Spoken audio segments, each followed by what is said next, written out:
bonjour. Vous allez bien? Toujours et vous? Oui, très bien. De quoi parlons-nous aujourd'hui? On se retrouve pour l'envers du décor. Ah, on connaît. Oui, alors l'envers du sport, excusez-moi. J'ai dit l'envers du décor.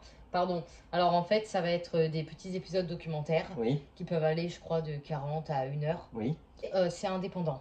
Donc on va voir le tennis. On a déjà Mhm. fait un retour Mhm. sur la boxe aussi. On avait fait un Oui, il y retour a d'un du football couple. américain, il y a du hockey, Voilà. il y a un peu tout. On Il y a- va préciser de base que ça se passe sur Netflix, hein. Ah, c'est sur Netflix. Voilà, c'est pour tout 13 ans public. et plus. Voilà. Et le nom anglais, c'est Untold. Untold, ce que l'on ne dit pas. C'est les coulisses du sport. Voilà. Et là, on va cibler tout particulièrement un nouvel épisode. Les qui est... frères Paul. Ah, donc peux-tu préciser pour les gens On va exactement parler de Jake Paul Oui. et son frère Logan. Alors, qui sont-ils? Ces deux frères qui sont Oui. créateurs de vidéos, youtubeurs à la base, ils se sont lancés là-dedans. Ils font des vidéos de tout et n'importe quoi. Oui. Plutôt drôle. Caméra cachée, cascade. Des déguisements aussi, des clips de rap, ils font des blagues auprès de leurs potes, de leur famille, etc., etc. Ça prend de l'ampleur, tant et si bien que le petit, le Jake, il va être repéré par Disney Mhm. pour animer une première émission. Oui. Voilà. Et à partir de là, le succès va exploser et tout le monde va parler d'eux, tout le monde va les suivre. Alors, le vif du sujet, c'est quoi? C'est la boxe, bien évidemment. Oui. Durant toute leur jeunesse, Mhm. à savoir qu'ils ont été lutteurs. Ils Oui. font de la lutte. Oui. Pendant leur enfance, Oui. ils ont eu une éducation assez sévère Oui, exactement. de par leur père. Mhm. Ils ont été assez remis en place. Il aimait bien mettre les points sur les i, le père. Voilà. Voilà, et la barre sur les t. Voilà. Très Donc ils connaissent Oui, l'adversité, ils connaissent. Ils se prennent des coups, des ils connaissent limites. aussi. Voilà. Voilà. Alors jusqu'au moment où il y en a un des deux, il va commettre le péché ultime pour YouTube, hein.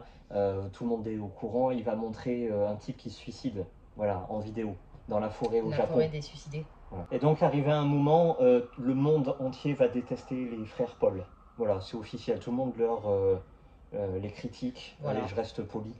Après, ils sont quand même connus, du coup, ça les dérange pas. Hein, Ah, ils ils savent aiment. faire face à ça. En fait, eux, c'est des entertainers. Voilà. C'est des pros de la com et des pros du divertissement.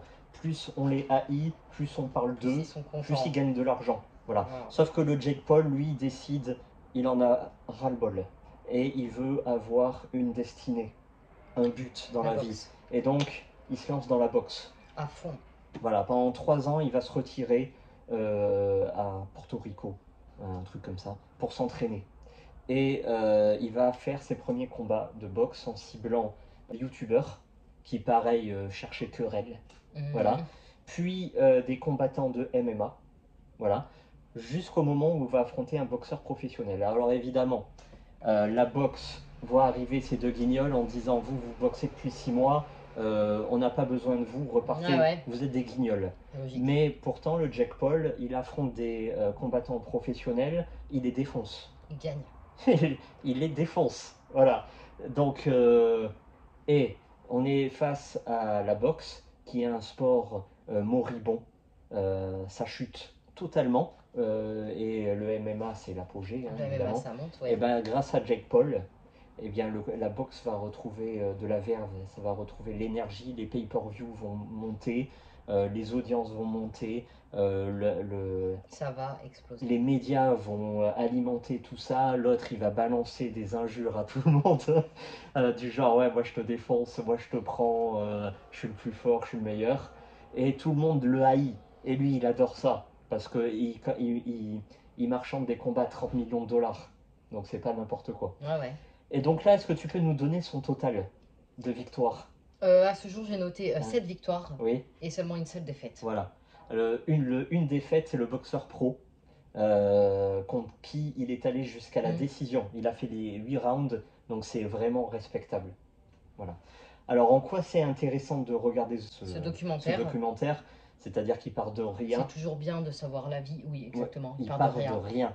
Et même tout le monde, je vais rester poli, mais tout le monde le hait, tout le monde le descend, tout le monde regarde ses combats en croisant les doigts pourvu qu'il se fasse défoncer. Mais salement, tu vois, éclaté. Et ben lui, Bon, après, il a les moyens d'engager les meilleurs entraîneurs, C'est ça. les meilleurs camps, les meilleurs équipements. Et puis, il est volontaire, quoi. Il y va. Tout le monde lui crache dessus. Ouais, tout le Même monde le les pros. critique, mais en fait, lui, il se bouge. Mais il se bouge et il ramasse. Et il fait ramasser pour tout le monde. Tout le monde, au final, est gagnant. Ouais, exactement. À savoir qu'il est quand même jeune. Il a 26 ans. Oui. Et son frère, je crois, 28. Un truc qui est très intéressant, c'est de voir la famille, et notamment l'oncle entraîneur des Fury. Fury, le champion actuel poids lourd. Allez regarder ce qu'il dit au début et allez surtout regarder ce qu'il dit à la fin et vous verrez que c'est malin. C'est vraiment très malin. Et c'est surtout, c'est bien pour ceux qui n'aiment pas le sport, mais surtout pour ceux qui ne l'aiment pas. Oui, c'est vrai. C'est très très bien parce que Ça peut changer un peu la vision des choses. là on parle des coulisses. Mm. Et qui dit sport dit merchandising, dit de la com. Vous verrez, vous verrez surtout avec le directeur de MMA, de l'UFC, Dana White. Voilà. Alors vous verrez un peu, parce que, ah oui, ce qui est très intéressant, c'est qu'il veut faire des combats. Mais qu'est-ce qu'il veut faire aussi? Et c'est là où il y a tout ça, son action prend toute sa valeur, il veut faire un syndicat des combattants. Ça veut dire qu'il veut avoir un minimum garanti pour les combattants, des mutuelles, des avantages. Donc il lutte pas, c'est pas je prends l'argent et je me barre et je fais mon C'est truc. pas que pour lui en fait. Non, non, il veut révolutionner tout un sport. Voilà. C'est très beau. Bel objectif. Merci à vous. Eh bien merci. Et puis à bientôt À pour très vite. La Main, un film d'horreur.